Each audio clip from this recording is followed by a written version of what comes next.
हाय, hello. तर आजचा भाग खूपच जास्त इंटरेस्टिंग आहे आणि आजच्या भागावर मी एक असा प्रश्न विचारणार आहे, जो तुमच्या रिअल लाईफमध्ये तुम्ही कधी ना कधी विचारला असेल. तर चला, वळूयात आजच्या भागाकडे. कथा आवडल्यास लाईक करा, शेअर करा आणि कमेंटमध्ये नक्की सांगा. तर सर्वांना नमस्कार. राहुल शेतकरी. भाग 133. शिवम आणि प्रिया बेडवरून उठतात.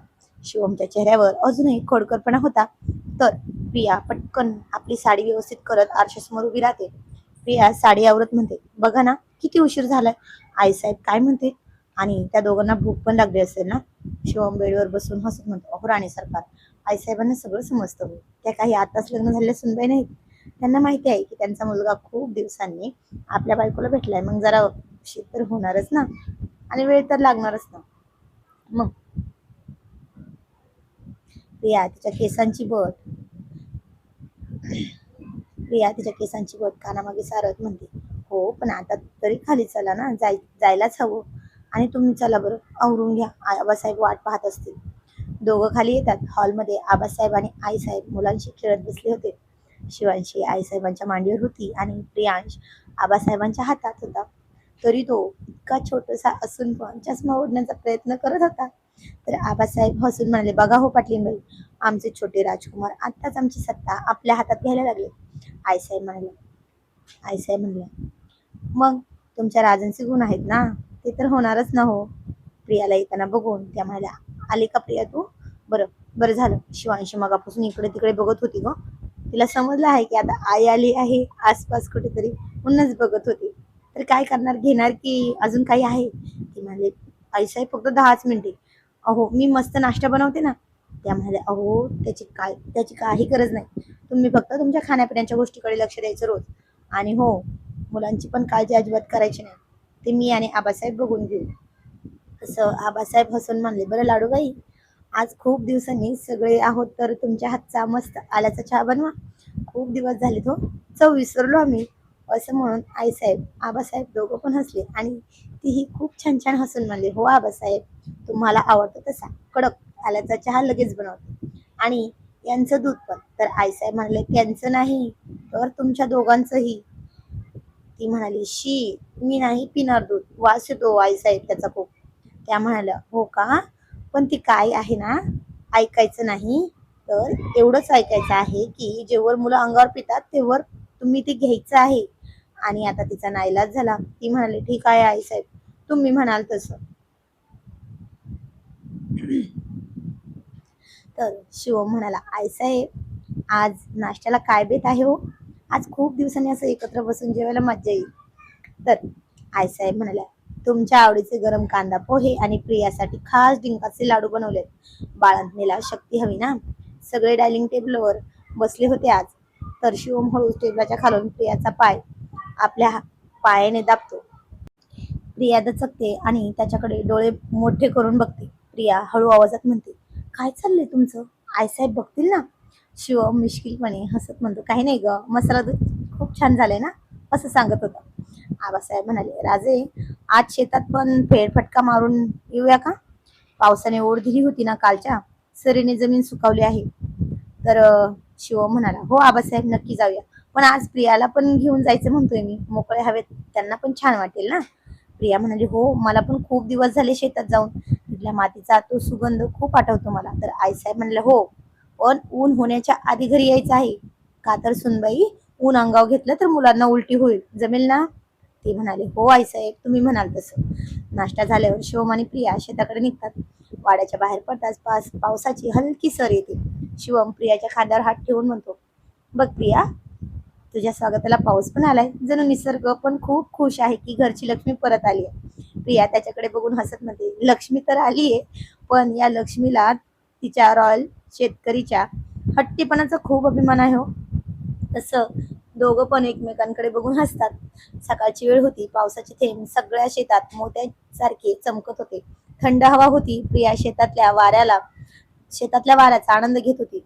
अहो, किती दिवसांनी ही मोकळी हवा मिळते ना, असं वाटतंय सगळा थकवा निघून गेलाय.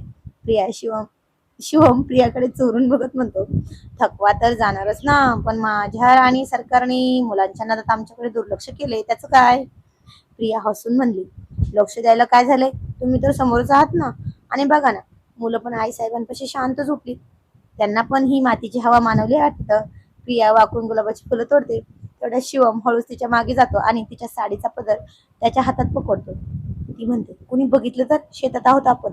शिवम मिश्किलपणे जवळ शिवम तिच्या जरा जवळ येत म्हणतो, कोणीच बघत नाही. आणि तसंही स्वतःच्या बायकोचा पदर पकडण्यात कसली भीती? प्रिया लाजत म्हणते, खूपच धीट झाला तू तुम्ही आजकाल. पण मुलांना जाग आली तर त्यांना पहिले मीच लागते, विसरलात का? चला आता घरी. शिवम तिच्या गालावरचं हसू बघून विसरला होता. तो म्हणतो, विसरलो नाही ग, पण या 3 महिन्यात तू फक्त आई झालीस. माझी प्रिया कुठेतरी हरवली ग, आज तिला पुन्हा शोधतोय. शिवम तिचा हात पकडून एका मोठ्या झाडाच्या आडोशीला नेतो. तिथे गुलाबाच्या फुलांचा सुगंध दरवळतो. तिच्या हातात एक गुलाबाचं फूल घेऊन तिच्याच गालावर अलगद फिरवतो. प्रिया हळू आवाजात म्हणते, अहो सोडा ना, कोणीतरी येईल. शिवम तिच्या डोळ्यात बघत म्हणतो, येऊ दे ना, सगळ्यांना समजू दे ना, ही रॉयल शेतकरी आपल्या राणीवर किती प्रेम करतो. शिवने तिला जवळ ओढलं. तेवढ्यात तिच्या हृदयाचे ठोके खूप वाढले होते. प्रियाचा चेहरा त्याने हातात घेतला आणि प्रियाने डोळे मिटून घेतले. तेवढ्यात एक मजूर त्यांना आवाज देतो. ती म्हणते, अहो सोडा ना, व्हा बाजूला. आवाज ऐकून प्रिया पटकन स्वतःला सावरते आणि शिवमच्या हातावर एक हलकी चापट मारून बाजूला होते. प्रिया हसत आणि धापा टाकत म्हणते, बघितलं, मी म्हटलं होतं ना की मुलं तुमची आपली प्रायव्हसी तुमची आणि आमची प्रायव्हसी अजिबात टिकू देणार नाही. शिवम कपाळावर हात मारून म्हणत म्हणाला, काय नशीब आहे माझं, 2 मिनिटं सुखाने मिळत नाहीत. चल आता आपल्या त्या छोट्या लष्करांना सांभाळूया. असं हसत हसत मुलांकडे धावतच गेले. शिवम शिवांशीला कुशीत घेतो आणि हवेत उचलतो. तशी ती खिदी खिदी हसायला लागते. प्रियांश प्रिया प्रियाच्या कुशीत शिरतो. पूर्ण शेतात त्यांच्या आनंदी आवाज भरून गेलेला असतो. शिवम मनातल्या मनात म्हणतो, आज ही मुलं लहान आहेत, पण एक दिवस या मातीत खेळतील आणि बागडतील आणि आमचं प्रेम असंच राहील. आता इकडे डॉक्टर पल्लवी आणि डॉक्टर रोहित एक इमर्जन्सीमध्ये आलेली सिझेरिंग डिलिव्हरी करत असतात. सगळं खूप छान चालू असतं. पण डॉक्टर रोहित जवळपास 8 दिवसानंतर पुण्यावरून घरी आलेला असतो आणि सरळ हॉस्पिटलमध्ये येतो, घरी न जाता. डॉक्टर पल्लवीला जी सगळं नाक तोंड झाकून होती, तोही तसाच होता.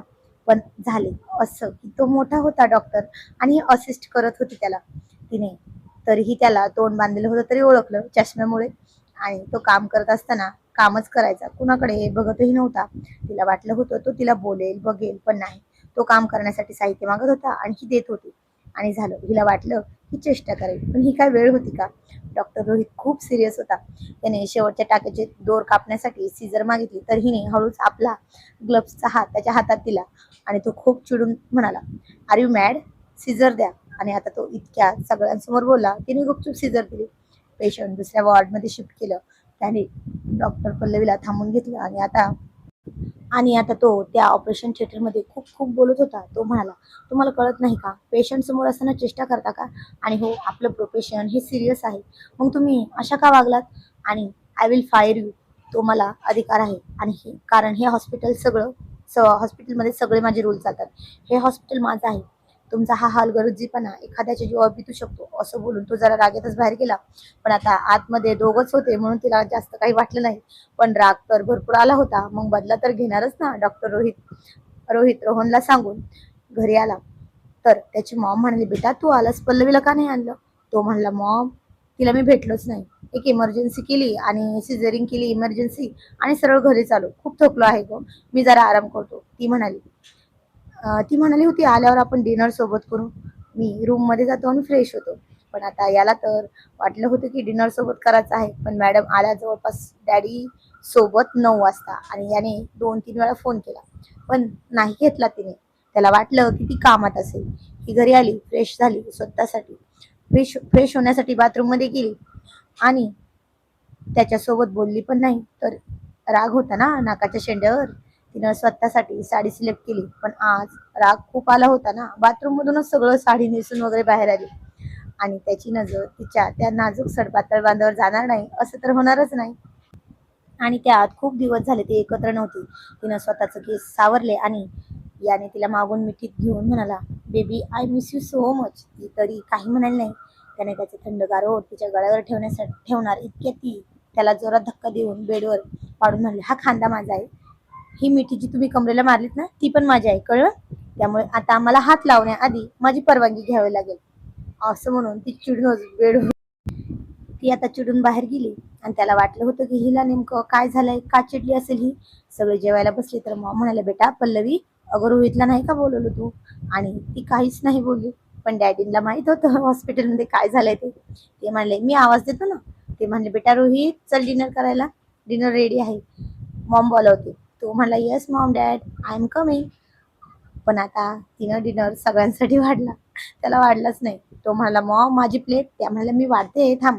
तर पल्लवी म्हणाली, नाही मॉम, डॉक्टर रोहित यांना त्यांचं काम असल्यावर हलगर्जीपणा आवडत नाही. घेतील ते त्यांचं त्यांचं. आणि भांडण हे आता सगळ्यांना कळलं. डिनर झाला, तो पण कुणाशीही न बोलता डिनर झाला ते पण कुणाशीही न बोलता आता ती गेली डिनर करून केस स्टडी करायला. तो पण आला. त्याला वाटलं की इतके दिवस लांब होतं म्हणून कदाचित चिडली असेल, पण नाही, कारण तर दुसरंच होतं. त्याने तिच्यापाशी जाऊन खांद्यावर हात ठेवला. तो तिनं जरा रागात चिडकाला. तो आता सोफ्यावर बसणार इतक्यात ती त्याला आडवत म्हणली, वेट वेट, तो सोफा माझ्या आईने दिलाय, तुम्ही त्यावर बसू शकत नाही. तो म्हणला, ए पल्लवी, दिस इज टू मच यार, काय चाललंय मगापासून? ती म्हणली, हॉस्पिटल तुमचं आहे ना, मी साहित्य माझं आहे, कळलं का, उतरा. आणि तो खरंच तिथे जमिनीवर बसून फोन बघायला लागला. त्याला वाटलं पल्लवी शांत झाली असेल म्हणून तो हळूच बेडवर जाऊन बसला. पण पल्लवीने तिथे पण आधीच हजर होती. तिने उशांचा एक मोठा डोंगर दोघांच्या मध्ये लावला. रोहित गोंधळून म्हणाला, पल्लवी हे काय आहे? आपण काय लहान आहोत? का लावलात उषा? पल्लवी एक फाईल वाचत न बघता म्हणली, हे माझं प्रायव्हेट क्षेत्र आहे. जसं हॉस्पिटलमध्ये तुमचे रूल्स चालतात ना, तसं या बेडवर माझे रूल चालतात. ही उषांची लाईन म्हणजे बॉर्डर आहे, ती ओलांडायची नाही, नाहीतर तुम्हाला ड्युटीवरून फायर करेल. नवऱ्याच्या? रोहित कपाळावर हात मारून म्हणला, अगं पण मी माझ्या बेडवर झोपतोय ना. पल्लवी म्हणे, नाही, हा बेड माझ्या लग्नात आईने दिलाय आणि तुमचे रूल्स हॉस्पिटलमध्ये, इथे माझी सत्ता चालणार. आणि का तुम्हाला जर जास्त गरम होत असेल तर तो फॅन सुद्धा माझ्याच बाजूने हवा आहे, कारण तो फिरताना जो आवाज येतो ना, तो मला माझा फेवरेट आहे. रोहितला आता हसू आवरत नव्हतं, पण पल्लवी इतकी सिरियस होती की तो हसू पण शकला नाही. तो शांतपणे झोपण्याचा प्रयत्न करू लागला. तितक्यात पल्लवीने ओढलेली चादर त्याच्या अंगावरून पूर्णपणे निघून गेली. रोहित म्हणला, पल्लवी चादर तरी दे, थंडी वाजते ग. पल्लवी म्हणली, सॉरी डॉक्टर, ही चादर कॉटनची आहे आणि ती मी माझ्या पैशाने घेतली आहे. तुम्हाला हवी असेल तर तुमचं ते हॉस्पिटलमधलं ते प्रोफेशनल एम्प्रेड घालून झोपा, किंवा मग स्वतःचे रूल्स वापरा. रोहित वैतागून जमिनीकडच्या चटईकडे बघू लागला. पल्लवीने तिथेही त्याला टोमणा मारला. तिथे खाली बसून फोन बघत होतात ना मगाशी, मग आता तिथे झोपलात तरी चालेल. ते जास्त प्रोफेशनल वाटेल हो. बिचारा रोहित शेवटी काही न बोलता त्या उशांच्या डोंगराकडे बघत तसाच कोपऱ्यावर मुठगळ्यात करून झोपला. त्याला कळून चुकलं होतं की आजचा दिवस डॉक्टरांचा नाही तर बायकोचा आहे. तेव्हा त्याला आठवलं होतं की आज हॉस्पिटलमध्ये कुणाला तरी सगळं माझं आहे, मी करू शकतो असे शब्द वापरले. आणि आता त्याला हे सगळं आठवलं. कदाचित ती नक्कीच पल्लवी आहे आणि आता ती बदला घेते. पण त्याने पुन्हा उशांपलीकडे जाऊन तिला खांद्यावर हात ठेवून म्हणाला, बेबी आय लव्ह यू ना. ती पण झोपेचं सोंग घेऊन काहीच नाही म्हणाली आणि रोहित नाराज झाला. रात्रभर ओशांच्या बॉर्डरवर झोपलेला रोहित सकाळी लवकर उठला. डोळे चोळत तो किचन मध्ये गेला. त्याला वाटलं होतं तरी पल्लवीचा राग शांत झाला असेल. पल्लवीने तिथे चहा बनवत होती. आल्याचा सुगंध खूप छान दरवळत होता. रोहित हळूच पल्लवीच्या मागे जाऊन म्हणाला, गुड मॉर्निंग माय स्वीट बेबी, खूप छान वास येतोय चहाचा, मला पण एक कप दे ना. डोकं खूप दुखतंय ग, रात्री झोप नीट नाही झाल्यामुळं. पल्लवीने कडक नजर त्याच्यावर टाकली आणि गॅसवरचं चहाचं पातेलं खाली उतरवत म्हणाली, सॉरी डॉक्टर, हा चहा फक्त घरच्या लोकांसाठी आहे, बाहेरच्या प्रोफेशनल लोकांसाठी हॉस्पिटलमध्ये कॅन्टीनमध्ये चहा मिळतो, तिथे जाऊन प्या. रोहित वैतागून म्हणाला, अगं पल्लवी, आता काय सकाळी सकाळी पण सुरू झालं का तुझं? रात्रीचं अजून संपलं नाही का तुझं? पल्लवी म्हणाली, नाही, अजिबात नाही. हे बघा, हे किचन, ही गॅस शेगडी, हे सगळं डॅडींनी मला माझ्या आवडीनुसार घेऊन दिलं आहे. त्यामुळे या किचनमध्ये पाऊल टाकायचा नाही, हा माझा रूल आहे. You are not allowed here. रोहितनं शांतपणे फ्रीज उघडला की दूध काढावं आणि स्वतःला चहा बनवावं, पण पल्लवीने झटकन फ्रीजचा दरवाजा बंद केला. पल्लवी म्हणाली, हात लावायचा नाही, यातले पदार्थ माझ्या मॅनेजमेंट खाली आहेत. तुम्हाला हवं असेल तर आधी परमिशन घ्या, तुम्ही काल म्हणाला होतात ना, आय विल फायर यू. मग आता मी तुम्हाला किचन म्हणून फायर करते, गेट आउट. रोहित, बरं बाबा, नको चहा, निदान नाश्ता तरी दे, मला हॉस्पिटलला उशीर होतोय ग. पल्लवी म्हणले, प्लेटमध्ये गरम पोहे वाढत डॅडींसाठी घेऊन गेली. आणि तुमचं हॉस्पिटल आहे ना, मग तिथे जाऊन शिस्त पाळा, तिथल्याच कॅन्टीन मध्ये नाश्ता करा, तिथे कोणाला तरी ऑर्डर द्या, हे द्या ते द्या म्हणून. तुमची असिस्टंट नाहीये मी, तुम्ही जे मागणार ते मी हातात देणार. तेव्हा काल हॉस्पिटलमध्ये सीझर ऐवजी हात दिला होता तर किती ओरडला होतात ना. आता पोह्याऐवजी रिकामी प्लेट दिली तर चालेल का? रोहित तिथेच डायनिंग टेबलवर बसला. पल्लवीने डॅडीना आणि मॉमला गरमागरम पोहे वाढले, पण रोहितच्या समोर एक पाण्याची बॉटल ठेवली. रोहित मॉमकडे बघत म्हणला, मॉम बघ ना, ही काय करते, मला नाश्ता पण देत नाही. पल्लवी मध्येच तोडत म्हणली, मॉम, डॉक्टरांना हलगर्जीपणा अजिबात आवडत नाही हो. त्यांना स्वतःचं काम स्वतःच करायला आवडतं, त्यामुळे ते त्यांचा नाश्ता स्वतः बनवून घेतील किंवा बाहेर हॉटेलमध्ये करतील, नाही का डॉक्टर? Professionalism is important. बिचारा रोहित फक्त पल्लवीच्या चेहऱ्याकडे बघत राहिला. पल्लवीने एक छान ॲटिट्यूड दिला आणि चहाचा कप घेऊन डॅडींसमोर गप्पा मारत निघून गेली. रोहितला समजलं होतं की आज दिवसभर हॉस्पिटलमध्ये सुद्धा उपाशी राहावं लागणार आहे. पण आता डॉक्टर रोहित तसाच काही न खाता पिता गेला आणि डॉक्टर पल्लवी पण तशीच निघाली. तर मॉम म्हणाल्या, बेटा पल्लवी, अगं किती चिडशील ग, त्याला पण काही खाऊ दिलं नाही आणि स्वतः पण काही खाल्लं नाही. अगं नुसतं त्याला चिडवण्यासाठी चहाचा कप हातात घेऊन बसली, पिली तर नाही. काय झाले? तर तिचे डोळे पाण्याने भरले. ती म्हणाली, काही नाही मॉम, ते असंच, चला निघते मी.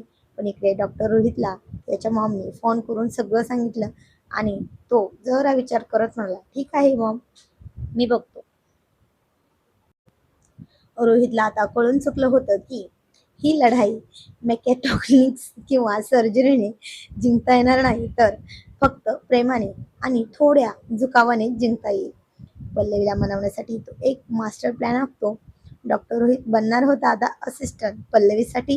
पल्लवी हॉस्पिटलमध्ये तिच्या केबिनमध्ये बसून काही रिपोर्ट्स चेक करत होती. तिला भूक लागलेली होती, कारण तिने सकाळी नाश्ता केलाच नव्हता. तितक्या दारात टकटक होते. पल्लवी रिपोर्टमध्ये डोकं घालून म्हणते, येस कम इन. आता कोणीतरी येतं आणि टेबलावर पल्लवीच्या आवडीच्या हॉटेलमधून आणलेलं गरमागरम जेवणाचं पार्सल आणि त्यावर एक गुलाबाचं फूल ठेवलं. ते पाहून ती पण वर न बघता म्हणाली, तुमची हिंमत कशी झाली मला हे सगळं देण्याची? तर आजचा भाग कसा वाटला ते कमेंटमध्ये सांगायचं आहे. आणि आता असा प्रश्न विचारते की तुम्ही मला सांगा, जर तुमच्या आई वडिलांनी दिलेलं साहित्य लग्नात आलेलं आहे आणि तुम्ही तुमच्या नवऱ्याला कधी म्हणालात का, ही माझ्या बापाने दिले, तुम्ही उतरा खाली? हा प्रश्न बऱ्याच जणांना पडलेला असेल, कारण मी तर म्हणलेले खूप वेळेस. तुम्ही सांगा तुमचं काय, कमेंटमध्ये उत्तर द्या.